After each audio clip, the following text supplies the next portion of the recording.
समस्त छात्र छात्राओं का मेरे YouTube चैनल में तहे दिल से अभिनंदन। आज हम कक्षा 10 का चैप्टर नंबर 11 का 11.3 टॉपिक लेके आए हैं। आज हम फोर्थ वीडियो पर काम कर रहे हैं। हमने पिछले वीडियो में थैलेस्पर में उसका विलोम और उस पर आधारित कुछ समस्या समाधान किए थे। आज हम उसी क्रम में आगे बढ़ते हैं। सबसे पहले यहाँ दो थ्योरम देखेंगे। उन थ्योरम को देखने के बाद में हम समरूपता की जो कसौटियां हैं उन पर चर्चा करेंगे। समरूपता क्या होती है, कोई दिए हुए त्रिभुज समरूप होंगे या नहीं होंगे, इस बात पर हम चर्चा करेंगे। तो चलो आगे बढ़ते हैं एक नई एनर्जी के साथ। आपके पास थ्योरम है, तीसरी थ्योरम है आपकी। यदि कोई एक रेखा किसी त्रिभुज के एक आंतरिक कोण का समद्विभाजन करे तो वह समद्विभाजक रेखा उस कोण की सम्मुख भुजा को शेष भुजाओं की लंबाइयों के अनुपात में विभाजित करती है। समस्या क्या है, इधर देखिए, गौर कीजिए। जो आपको एक ट्रायंगल दिखाई दे रहा है स्क्रीन पे, उसको देखिए। त्रिभुज है आपका एबीसी। ये बोल रहा है कि इसका कोई एक आंतरिक कोण है, ये ए ले लेते हैं। इस एक कोण का समद्विभाजक यहाँ एडी है, यानी यहां ये कोण नंबर 1 है, ये कोण नंबर 2 है। यानी एडी क्या कर रहा है, एक कोण को समान दो भागों में बांट रहा है, यानी कोण 1 बराबर कोण 2। अब आपको सिद्ध करना है कि बीडी बटा डीसी जो होगा वो एबी बटा एसी के बराबर होगा। यानी ये समद्विभाजक सम्मुख भुजा को किस अनुपात में, शेष भुजाओं के अनुपात में, शेष भुजाओं की लंबाइयों के अनुपात में विभक्त करता है। तो सबसे पहले दिया हुआ है वो लिख दीजिए। दिया है त्रिभुज एबीसी में कोण ए का समद्विभाजक एडी है, अर्थात कोण 1 बराबर है कोण 2। क्लियर? आगे चलते हैं। सिद्ध करना क्या है, सिद्ध करना है, अभी बोला कि बीडी बटा सीडी बराबर एबी बटा एसी। ये चीज आपको सिद्ध करनी है। तो यहां आपको रचना करनी पड़ेगी इसको सिद्ध करने के लिए। तो रचना करने के लिए हम क्या करें, रचना करने के लिए आप देखिए, इस ऊपर वाले पार्ट को मैं यहां से हटा देता हूं। थ्योरम आपके बुक में पड़ी है, उतार लीजिए, नहीं है तो। मैं क्या करता हूं, यहां रचना करूंगा। रचना के लिए क्या करूंगा, एडी के समांतर सी खींची, एडी के समांतर सी खींची, जो कि बी ए को आगे बढ़ाने पर, बी ए को आगे बढ़ाने पर ई पर मिलती है। देखिए क्या कह रहा है रचना में, क्या बताया, एडी के समांतर सीई खींची, जो कि बीए को आगे बढ़ाने पर, बीए को आगे बढ़ाने पर ई पर मिलती है। ठीक, ये रचना कर दी। रचना कर दी तो यहां ये एक एंगल बना, इसको एंगल नंबर 3 दे दीजिए, इसको एंगल नंबर 4 दे दीजिए। तो अब इसको प्रूफ करते हैं। प्रूफ करने के लिए देखिए आपके पास एडी समांतर सीई है, तो लिख दीजिए एडी समांतर है सीई। आप ये जानते हो कि जब दो समांतर रेखाओं को एक तिरछी रेखा काटती है तो वो तिर्यक रेखा कहलाती है। यहां पर ये एसी और एई या बीई दो तिर्यक रेखाएं हैं इन समांतर रेखाओं की। तो लिख दीजिए एडी समांतर सी तथा एसी व बीई तिर्यक रेखा है, तिर्यक रेखाएं हैं। अब आप आप एक चीज जानते हो कि जब दो समांतर रेखाओं को एक तिर्यक रेखा कोई काटती है तो ये जो कोण बने हैं ये आपके एकांतर कोण, यानी जहां जेड की आकृति बनती है वो एकांतर कोण होंगे, और इस रेखा के ऊपर का कोण, इस रेखा के ऊपर का कोण और इस तिर्यक रेखा के एक ही ओर स्थित कोण संगत कोण होते हैं जो कि आपस में बराबर होते हैं। तो आप लिख दीजिए यहां कोण दो बराबर होगा। देखिए जेड बन रहा है कहां, डी ये और ये, देखिए जेड बन रहा है ना, तो कोण दो बराबर है कोण तीन। क्यों? एकांतर कोण की वजह से। क्यों है? एकांतर कोण की वजह से। और कोण देखिए इस रेखा के ऊपर कोण है, इस रेखा के ऊपर 4 है और इस रेखा के ऊपर 1 है, तो कोण 1 बराबर होगा कोण 4। क्यों? संगत कोण की वजह से। क्लियर है? आगे देखिए कोण 1 बराबर है कोण 2, ये 1 और 2 बराबर है। क्यों? दिया है ना कि समद्विभाजक करता है, एडी समद्विभाजन करता है 1 का, तो 1 और 2 बराबर हो गए, यानी ये दिया हुआ है। अब देखिए इसको मैं समीकरण 1 डाल देता हूं, इसको 2 डाल देता हूं, इसको 3 डाल देता हूं। आप जरा यहां देखिए 2 और 3 से क्या मिला आपको, कोण 1 4 के बराबर है, कोण 1 2 के बराबर है, तो कोण 2 और 4 आपस में बराबर होंगे, कोण 2 और 4 आपस में बराबर होंगे। फिर आप देखिए 2 और 4 बराबर है, 2 3 बराबर है, तो 3 और 4 आपस में बराबर होंगे। तो मैं यहां लिख देता हूं 1 2 व 3 से क्या मिला, कोण 3 बराबर कोण 4। कोण 3 किसके बराबर है? कोण 4 के। अब आप एक बार ट्रायंगल देखिए ACE, त्रिभुज ACE में, इसमें आप देखिए एक चीज देख रहे हो कि कोण 3 और 4 बराबर है। अब आप जानते हो कि समान कोणों के सामने की भुजाएं सदैव समान होती है, तो यहां पर कोण 3 के सामने की भुजा AE हो गई, तो AE बराबर है 4 के सामने की भुजा AC हो गई, तो AC, यानी AE और AC आपस में बराबर हो गई। इसको समीकरण 4 दे दीजिए। इतना शायद समझ में आ गया होगा। आगे बढ़ने से पहले इसको थोड़ा आप उतार लीजिए, वीडियो को रोक के, फिर आगे बढ़ते हैं। तो मैं इसको यहां से हटा रहा हूं।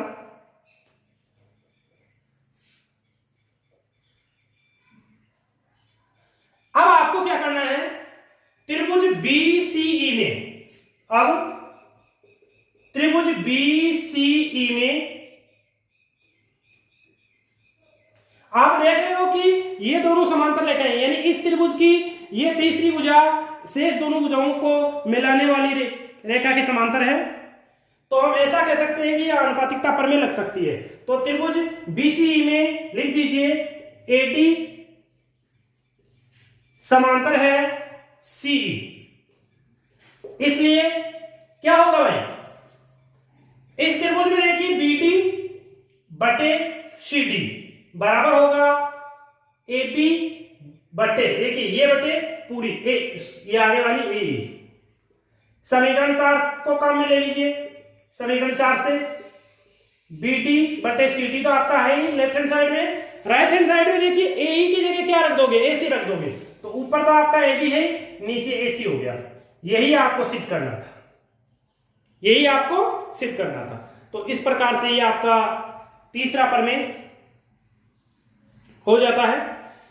इसके आगे आपको इसका विलोम सिद्ध करना है, तो आप उल्टा लेके चलोगे, ये चीज लेके चलोगे, ये चीज लेके चलोगे, और फिर आपको क्या बताना है कि ये कोण 1 और कोण 2 बराबर है। जब ये आप लेके चलोगे तो इसमें इसका विलोम जो सिद्ध करना है वो आप खुद करोगे, मैं थोड़ा आपको हिंट दे देता हूं।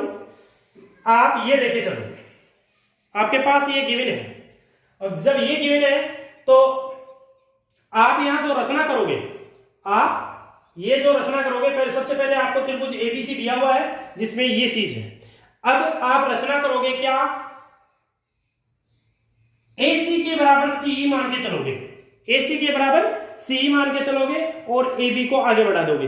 हो गया काम, उल्टा ही कर रहे हैं जस्ट। इसके बराबर ये लेके चलोगे और इसको आगे बढ़ा दोगे, तो ये डायग्राम जो अभी आपके पास है वो बन जाएगा। अब आप इस AC की जगह AE लिख दोगे, ठीक है, AC की जगह AE लिख दोगे तो आपके पास अब ये त्रिभुज बन गया। अब जस्ट इसका उल्टा जो प्रोसेस है वो आप लिख दीजिएगा, तो इस प्रकार से इसका विलोम सिद्ध हो जाएगा। आगे बढ़ते हैं नेक्स्ट प्रॉब्लम पे, तो इसको उतार लीजिएगा।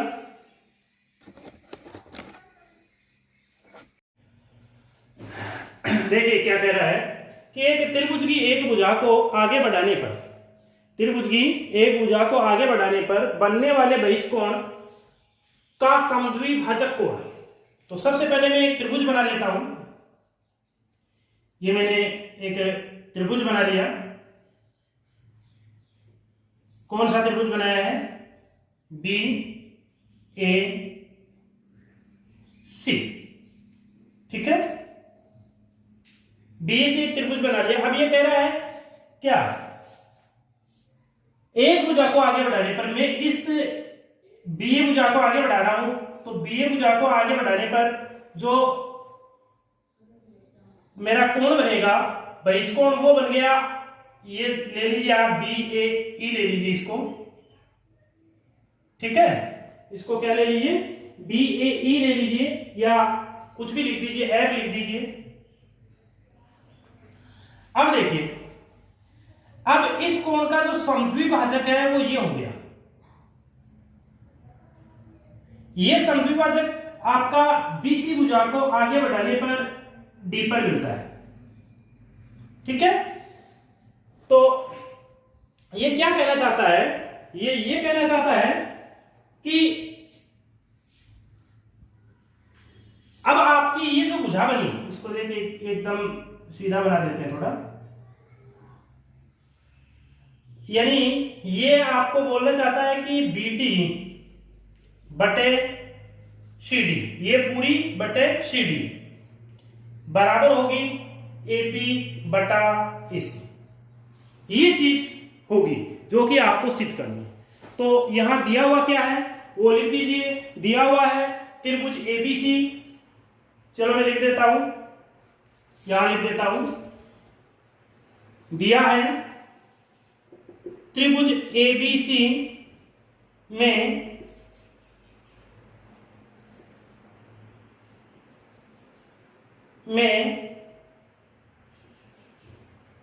कोण एफ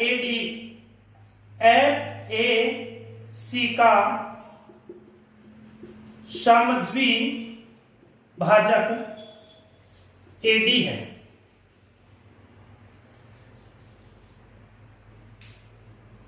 अर्थात कोण 1 बराबर कोण 2, कोण 1 बराबर कोण 2, या इसको 1 दे दीजिए, इसको 2 दे दीजिए, कोण 1 बराबर कोण 2। अब हमें सिद्ध क्या करना है? सिद्ध करना है कि बीडी बटे में सीडी बराबर होगी एबी बटे में एसी। ये सिद्ध करनी है। इसकी रचना करनी पड़ेगी यहां। तो रचना में हम क्या करें?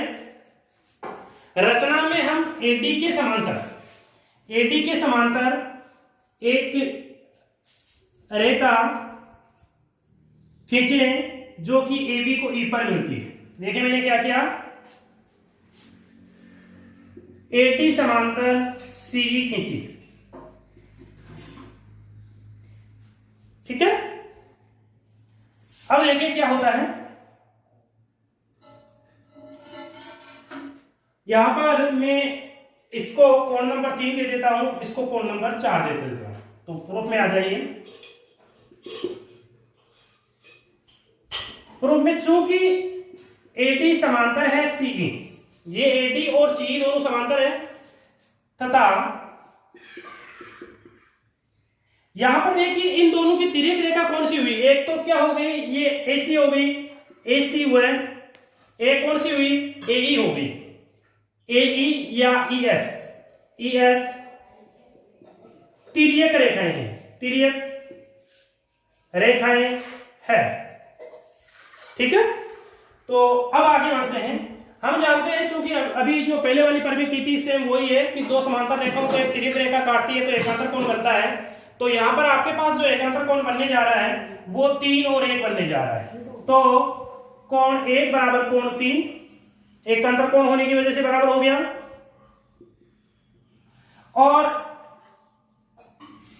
कोण 2 और 4 देखिए इस रेखा के के नीचे कोण है 2 और इस रेखा के नीचे कोण है 4, तो कोण 2 बराबर है कोण 4। ठीक है, ये संगत कोण होने की वजह से बराबर हो गए। और एक आपको दे रखा है कि कोण 1 बराबर है कोण 2, कोण 1 बराबर है कोण 2, ये दिया हुआ है।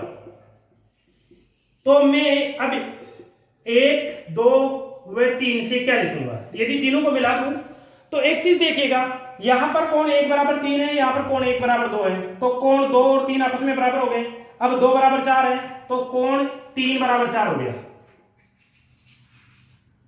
इसलिए 3 और 4 कोण बराबर हो गए, तो कौन सा त्रिभुज है जिसमें 3 और 4 कोण है, ACE। इसलिए त्रिभुज ACE में क्या होगा भाई, ACE में 3 के सामने की भुजा AE और 4 के सामने की भुजा कौन सी हो गई, AC, तो AE बराबर AC होगी। इसको आप समीकरण 4 दे दीजिएगा, आगे काम में आने वाला है।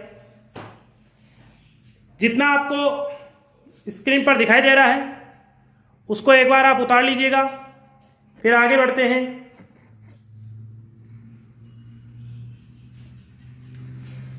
एक सेकंड इसको उतार लीजिए। चलो मैं ऊपर से इसको हटा देता हूं।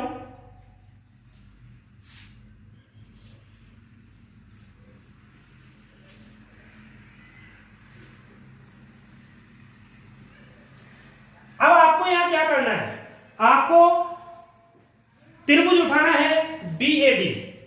अब त्रिभुज BAD में देखो भाई, BAD में क्या नजर आ रहा है आपको, BAD में ECE समांतर है AD।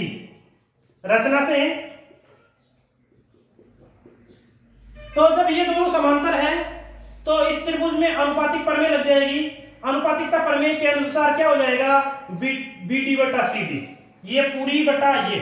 अब इस त्रिभुज की ये भुजा पूरी कौन सी हुई, AB, तो AB बटे में AE पूरी बटा ये, क्योंकि मैंने BD बटा CD लिया है इसलिए ये AB बटा AE लूंगा। समीकरण 4 को काम में ले लीजिए।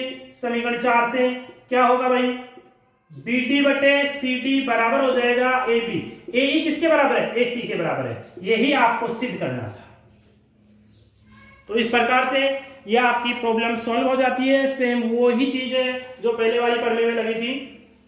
वहां पर अंतःकोण का समद्विभाजन था और यहां पर बहिष्कोण का समद्विभाजन है। इनका जो विलोम होता है वो भी सत्य होता है। तो अब हम आगे बढ़ते हैं, तो त्रिभुजों की समरूपता की बात करते हैं। इसको उतार लीजिएगा।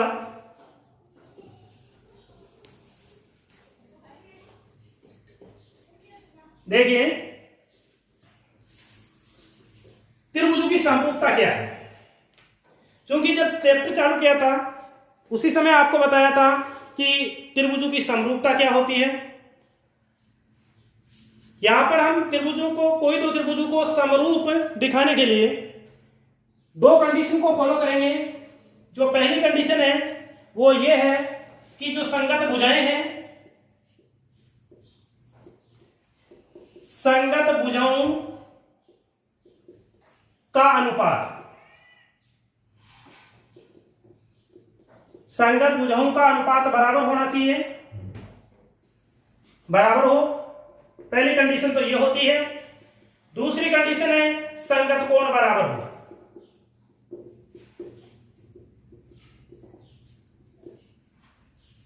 संगत कोण बराबर हो। तो यदि किन्हीं दो त्रिभुजों में ये दोनों कंडीशन सेटिस्फाई होती है तो हम ये कह सकते हैं कि ये दोनों त्रिभुज समरूप है। चलो इसको समझने के लिए हम आपकी पाठ्य पुस्तक से ही कुछ प्रॉब्लम लेकर के काम करते हैं।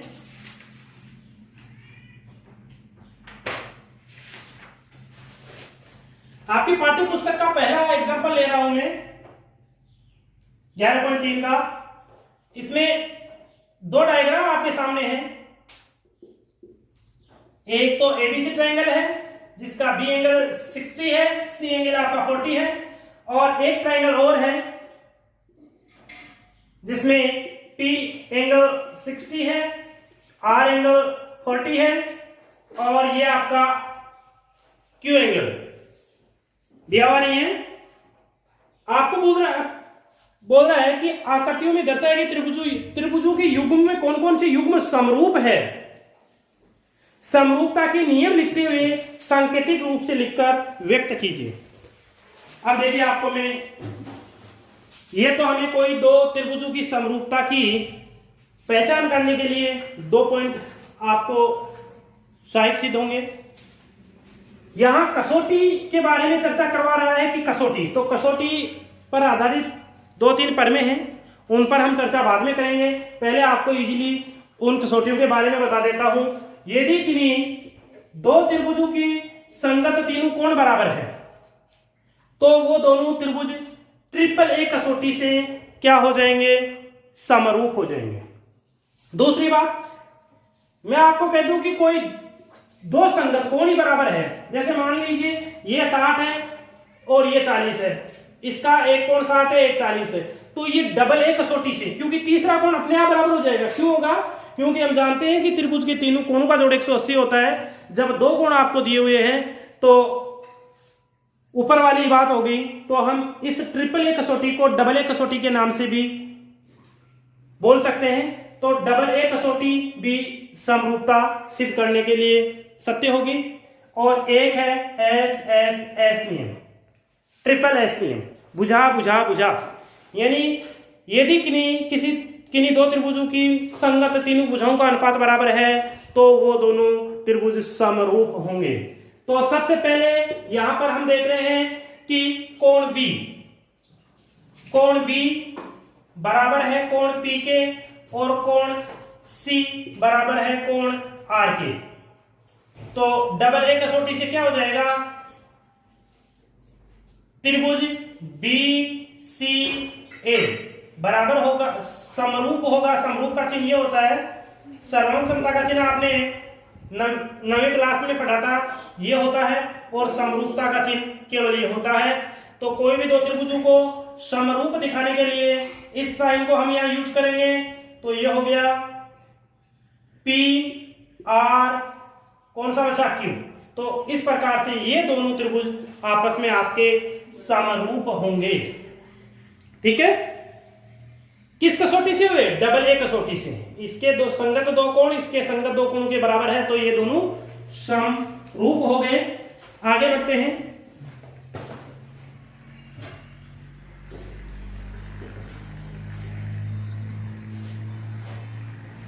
एक आपको ट्रायंगल दे रखा है इस प्रकार का, जिसमें ए ये 2.5 है, ABC त्रिभुज है, ये 3 सेंटीमीटर है, 2.5 सेंटीमीटर है, ये 2 सेंटीमीटर है।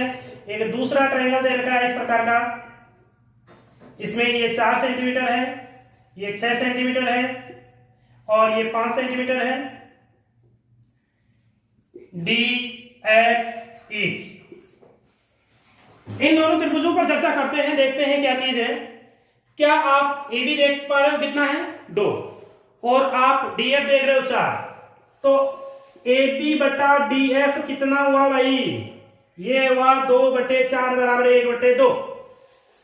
जरा देखिए AC 3 है, AC 3 है और इसकी एक भुजा DE जो है वो 6 है, तो 3/6 बराबर 1/2।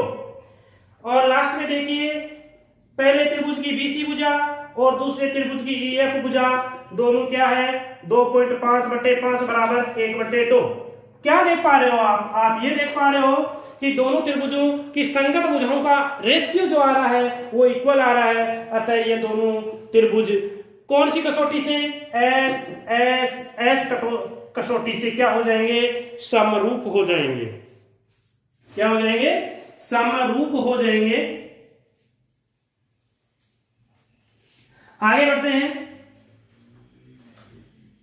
तीसरी जो 3 नंबर की जो आकृतियां दे रखी हैं, दो ट्रायंगल आपको दे रखे हैं, वो क्या कह रहे हैं देखिए।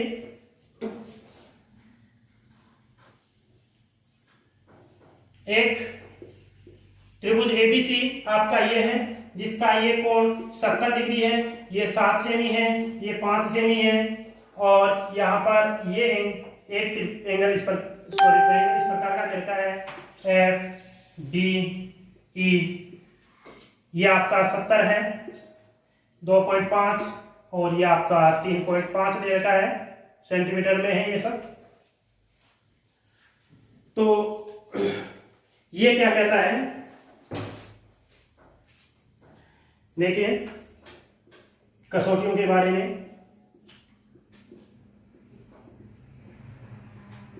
ये कसौटियां हैं जिनकी सहायता से हम त्रिभुजों को समरूप दिखाते हैं। यहां पर हम देख रहे हैं कि कोण बी 70 डिग्री है, यहां पर देख रहे हैं डी 70 है, तो कोण बी बराबर कोण डी हो गया। साथ में यहां हम देख रहे हैं कि ए बी जो है वो 5 है, तो ए बी बटा, या फिर एक काम करते हैं, चलो ए बी बटा कर लो, या डी एफ बटा ए बी कर लो। डी एफ बटा ए बी 3.5 बटे 7 बराबर 1 बटे 2 आ गया, नहीं आ गया। इसी प्रकार डीई बटे बीसी, सॉरी ये डीई है, यह आपका डीएफ है, डीएफ बटा, सॉरी मिस्टेक हो गया, देखिए कौन सी भुजा ली हमने, डीई, डीई बटा एपी लो, डीई बटा एपी बराबर कितनी है 2.5 बटे 5 बराबर 1 बटे 2। इसी प्रकार आप ले रहे हो भुजा बीसी और इधर कौन सी है डीई, तो डीई सॉरी डीएफ, इधर ले रहे हो डीएफ और इधर ले रहे हो बीसी, ये कितनी है 3.5 बटे 7 बराबर 1 बटे 2। आप यहां क्या देख रहे हो कि संगत दो भुजा और उनके बीच का, संगत दो भुजाओं का अनुपात और उनके बीच का जो कोण है बराबर है, इसलिए ये एस ए एस कसौटी से दोनों त्रिभुज कैसे होंगे, समरूप होंगे। तो इस प्रकार से ये 3 नियम आपको बताएं। अब हम आगे बढ़ते हैं। आगे आपकी पाठ्य पुस्तक का जो दूसरा उदाहरण है वो क्या है, आपको दो आकृतियां दे रखी हैं, ये ए बी सी, ये 3.8 सेंटीमीटर दे रखा है, ये 6 सेंटीमीटर दे रखा है, और इधर एक और दे रखा है ट्रायंगल एफ ई डी, ये 7.6 सेंटीमीटर दे रखा है, ये 12 सेंटीमीटर दे रखा है, और साथ में आपको पूछ रहा है कि कोण डी ई व एफ ज्ञात कीजिए, कोण डी ई और एफ ज्ञात कीजिए। तो देखिए यहां पर आपको कोण बी बराबर दे रखा है, कितना, कोण बी बराबर दे रखा है 60 डिग्री, और कोण डी बराबर दे रखा है आपको, सॉरी सी बराबर दे रखा है आपको 40 डिग्री, ठीक है। अब आपको बताना है कि ये कोण कैसे निकालेंगे। देखिए सबसे पहली बात तो ये है यहां ए बी, इस देखिए इस क्वेश्चन यानी एग्जांपल नंबर 2 में जो दिया हुआ क्वेश्चन है इसमें मिस्टेक है, आप इसको सही कर लीजिए। ये क्वेश्चन तब तक नहीं हो सकता जब तक आपको बी और सी एंगल न दे और साथ में दोनों त्रिभुजों में रिलेशन समरूपता का न दे। तो यहां हम मान के चल रहे हैं, यानी ये क्वेश्चन आपका ऐसे है कि त्रिभुज एबीसी और त्रिभुज डीईएफ दोनों समरूप है और कोण बी बराबर 60 डिग्री है और सी बराबर 40 डिग्री है, ठीक है। तो अब आगे बढ़ते हैं। तो इसका तीसरा कोण कितना होगा, आप जानते हो तीनों का जोड़ 180 होता है, तो तीसरा आपका 80 डिग्री हो गया, ठीक है। अब देखिए इन दोनों ज्ञात भुजाओं के बीच कोण एफ है, इधर ज्ञात भुजा ये, दोनों के बीच कोण बी है, तो बी बराबर क्या होना चाहिए, समरूप है तो बी बराबर एफ होना चाहिए, होना चाहिए कि नहीं होना चाहिए, तो कोण बी बराबर एफ और ये आपका 60 डिग्री हो जाएगा। अब आप देखिए आपके सामने 3.8 सेमी जो भुजा उसके सामने का कोण 40 है, इधर इसके अनुपात वाली कौन सी भुजा है ये, तो इसके सामने का कोण ई हो गया, तो कोण सी बराबर होगा कोण ई, और ये आपका हो जाएगा 40 डिग्री। शेष जो कोण बचा, कोण कौन सा बचा, कोण ए बचा, कोण ए बराबर कोण एफ, कोण सॉरी डी, ये आपका हो जाएगा 60 डिग्री। इस प्रकार से ये आपका एग्जाम्पल नंबर 2 कंप्लीट होता है। अब आगे की जो एग्जाम्पल और समरूपता पर आधारित जो प्रमेय हैं उनकी चर्चा नेक्स्ट वीडियो में करेंगे। इस वीडियो में इतना काफी है क्योंकि वीडियो काफी लंबा बन जाएगा। तो आपको वीडियो देखने के लिए बहुत बहुत धन्यवाद। इस वीडियो को जितना हो सके आगे फॉरवर्ड कीजिए ताकि सभी जरूरतमंद लोगों तक इसका लाभ पहुंच सके।